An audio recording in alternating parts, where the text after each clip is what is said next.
नमस्कार मैत्रिणींनो, मी Priyanka ever after designer स्टुडिओमध्ये तुमचं स्वागत आहे. आज आपण पाहणार आहोत फ्रेंच नॉट कशी टाकायची. तर फ्रेंच नॉटसाठी आपण सिल्क थ्रेड घेतला आहे.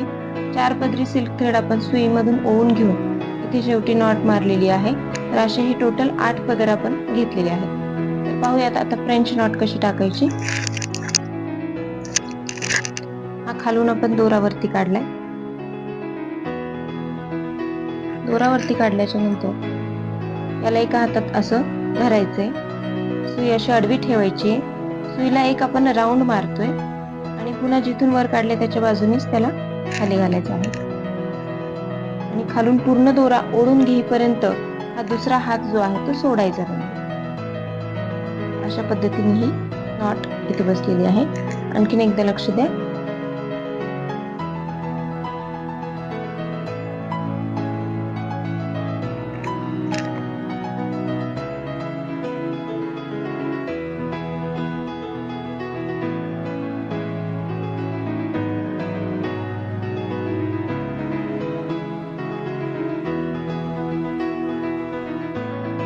अशा प्रकारे आपण पाहिली फ्रेंच नॉट. धन्यवाद.